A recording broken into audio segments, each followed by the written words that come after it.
Barcelona has always offered a warm welcome, and on the EPT's 6th visit to the Spanish hotspot, it didn't disappoint. We're having fun here, baby. The Grand Casino was full to bursting as the biggest names in Texas Hold'em ponied up the €8,000 buy-in to earn their shot at EPT glory. Never one to hang about, Vanessa Russo found herself exiting on day one, while Kid Poker ran well to begin with, but still found himself out before day two was done. To the commentary box with you, Daniel.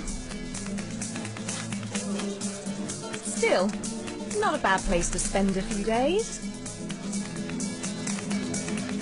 Every year as the summer draws to a close, the cream of the poker crop flock here to the Catalan capital for a week of poker and sun and probably some margaritas. And who can blame them? It's an EPT must, and we love it here.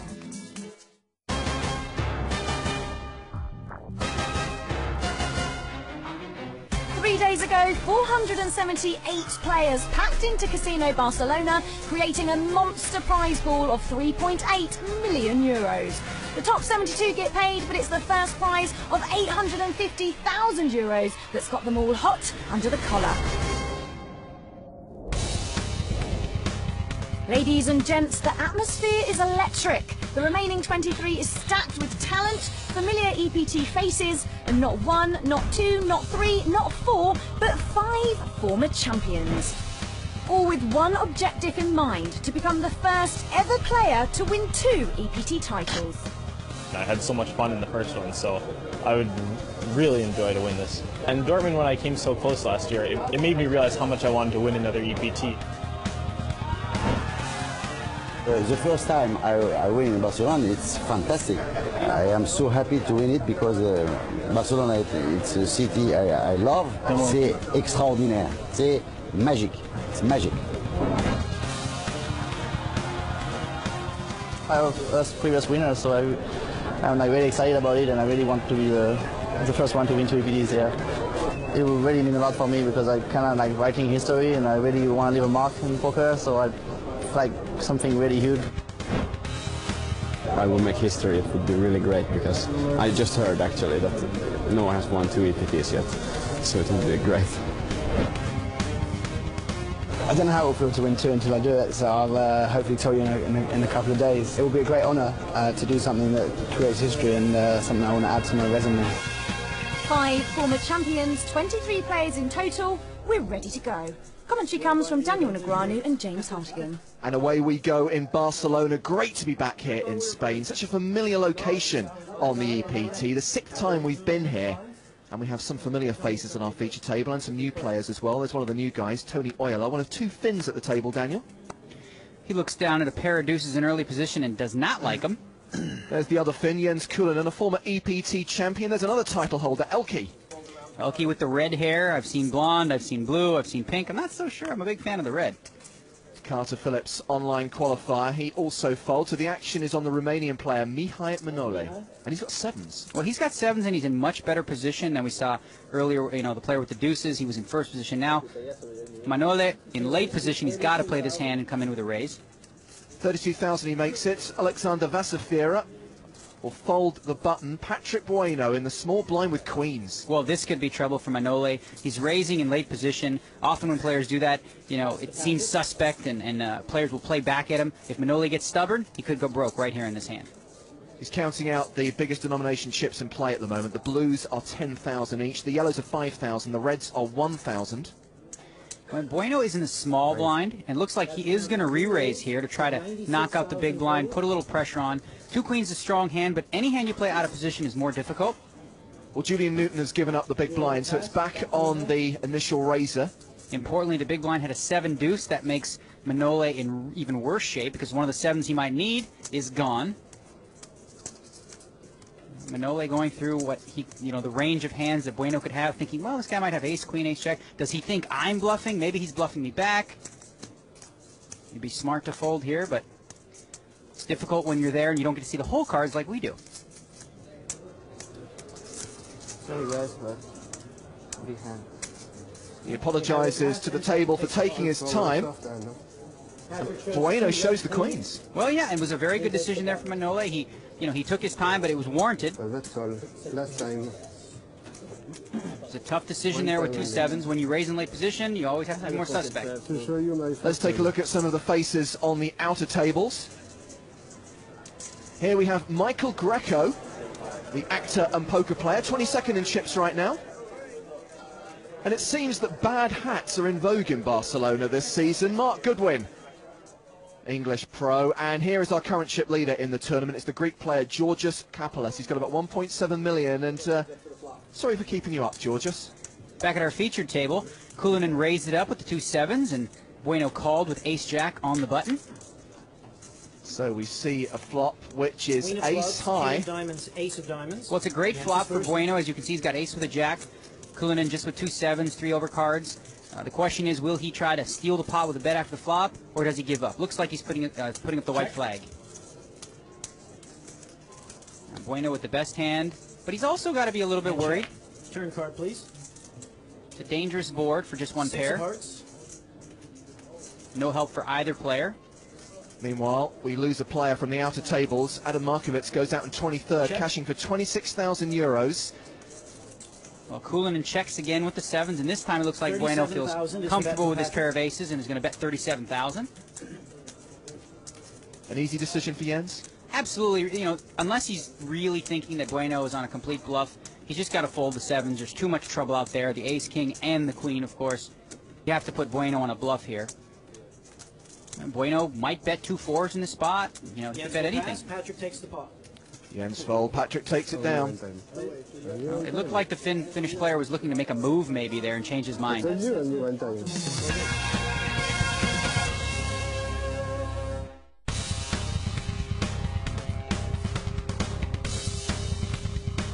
Welcome back to sunny Barcelona and the second leg of the PokerStars.com EPT Season 6. It's the penultimate day of the tournament. There's 2.6 million euros left in the prize pool, and the fight is on for the coveted title, trophy, and the top prize of 850,000 in hard cash. Before the break, we saw Bueno getting all the cards. The first hand of the day, he woke up with queens. The second, ace-jack, followed by a pair of sevens, and so it continued. It looks like Lady Luck has chosen Patrick today, but will it continue? Here we go. As we look at the tournament stats, a great start to the day for Patrick Bueno. It's terrific, isn't it? When you've got chips, you're playing well, and you're catching cards. Absolutely. For a player like Bueno, I've played a lot with him. He's a very, very tough player. He actually knocked me out of this event. So he's using my chips there. 8-4 offsuit, not going to play that hand from early position for sure. Back on Manole. He'll fold the queen 6. Vasafira gets out the way. So here is the man of the moment, the Frenchman, Patrick Bueno, and he's got sevens.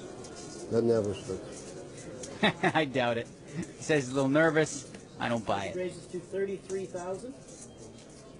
Ace-jack of diamonds for the Dutchman, Julian Newton. Well, there's a few ways to play this hand. Newton probably at least going to call here, I would imagine. You might make a play here and re-raise. If you do that, you're pretty much committing yourself, though, with this hand.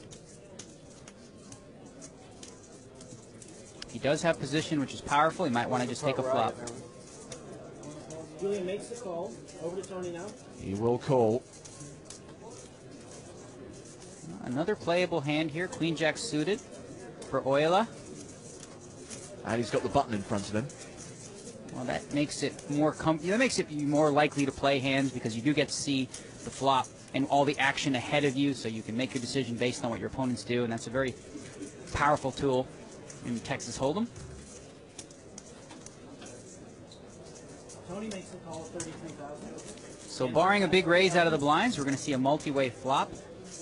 Yeah, if anyone's going to make a big raise from the blinds, it'll be this man, Elke, but no, he will give it up, so we're 3-way to the flop. Okay, as you can see by the percentages, the 2 sevens in front, but with 2 players behind him, there's very few flops that he's going to love. I mean, there's usually going to be an overcard to the sevens, so he's really wanting to see a 7 on that board. I'll tell you one thing, Euler does not want to see a jack-high flop. Jack would be big trouble for Euler. He'd be out-kicked. Flop is ace of clubs, king of spades, 5 of diamonds. Well, that's a great flop for Newton. He's got aces with the jack kicker, but Bueno looks like he wants to fire out here, make a continuation bet. What do you think about that, Daniel? Out of position continuation bet into 2 players? Well, it's a dangerous play because you've got 2 players who've called your raises. You have to figure one of them is likely to have an ace since you don't. So it's a little risky. He certainly has enough chips to make the play. And his opponent's got to be thinking, oh boy, if he can still bet here, he might have it. But I don't suspect Newton's just going to fold his ace-jack in this spot. He's going to at least call. Bueno just didn't want to give up on the lead and decided to fire a bet, but I don't think he's going to like what he sees here. Call from Julian. Okay, Julian playing it careful. Tony's going to pass. Tony Euler gets out of the way. Now Bueno has to decide, how strong is my opponent here? Could I possibly bluff him on the turn? I don't think so, not anymore. Not with the added flush draw that Newton has. The nut flush draw to go with top pair. He's also got a straight draw if a queen hits, and look at this, looks like Bueno. He's not putting the brakes on, is he? He's trying to represent a really big hand. He didn't get re-raised before the flop, so he's thinking, well, my opponent probably doesn't have aces, kings, or ace-king, but he doesn't know that I don't. Well, Bueno's given up. Question is, does Newton want to bet here or let a free card come off? He's got a well-protected hand, and then if he's ahead right now, he's very likely to have the best hand at the river, so there's not a lot to worry about in terms of getting outdrawn. As you see, he's a 95% chance to win this pot. But if he gets check-raised, he will not like it.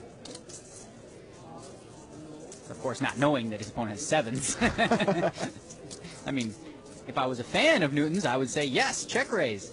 It looks like he's going to try to protect his aces here and bet 150,000.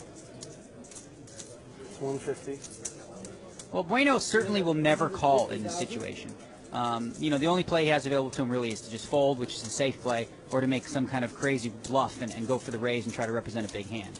I don't think that the type of player that Bueno is, he's going to do something like that. I think he's going to throw it away. It'll be wise for him to move on and wait for a better opportunity. And that's what he will do. He did seem suspicious of the bet. I don't think he was thinking his opponent's that strong, but made the right decision, of course, with sevens. Set of aces, yeah, right. We saw your cards, buddy. I think he's forgotten that it will be shown on TV at a later date. Why do people lie when it's on TV? I don't get it. Well, there's Elke. He was in the big blind in that hand. He's been quiet so far, but he won't be quiet for long. You know his reputation. 5 EPT cashes, 2 final tables, 9 cashes at the World Series of Poker, and nearly 4 million euros in career earnings. An incredible player. Oh, to run like Elke. Well, Elke really is one of the hottest players on tour, one of the most feared. He's been on quite a run the last little while. Well, on the outer tables, Michael Greco is all in and at risk. That said, he's got aces against ace-king. Well, that's the perfect spot to get your money in. Double up for Greco. So Greco, we're still at the 6-12 level with 21 players remaining. And Capella still has the chip lead. He's not at our feature table. But we have got 2 former EPT champions. We've got Elke, we've got Jens Kullonen, and we've got this guy, Carter Phillips, American online qualifier who's got kings. Well, this is exactly the kind of hand you're looking for at the late stages of a tournament. You're hoping to come in for a raise and have your opponents pick up something like 10s or jacks and get it all in. He's trying his best to conceal the fact that he's strong. Just a little more than a min raise. Well, this is a playable hand here for Bueno. The raise did come from early position. That's not where you generally want to get a big pair because people become more worried that, well, if he's raising early position, he must have something. But Bueno makes the call. Well, a fun hand here for Newton. He's got 8-6 of spades, a raise and a call already. He doesn't want to get involved. He thought about it, though, didn't he? He did, yeah. But at this stage of the tournament, you know, the chip stacks are rather shallow. You know, they're a big percentage. Every raise is a big percentage of your stacks. So you want to play a little more conservative with hands like that. I might gamble with that because I'm addicted to suited cards. 5 of spades, 9 of clubs, 9 of spades. Well, you wish you would have played 9 I was going to say, Newton's wow. thinking, shoulda, woulda, coulda. But it's a great flop for Phillips here. He's got the overpair, and he's going to play a little sneaky here by checking over to Bueno, hoping that Bueno has something like 10s and will bet. Actions check to the turn. We'll expect Phillips to probably come out with a bet this time. And there's 76,000 in the pot. Oh, wow, he's playing real sneaky. Maybe picking up on the fact that Bueno's an aggressive player, in position. He's going to see 2 checks as an invitation to take this pot. And sure enough, Phillips gets what he wants. He's got a bet of 32,000. The question is, do you spring the trap now and raise it, or do you play coy? Oh, wow.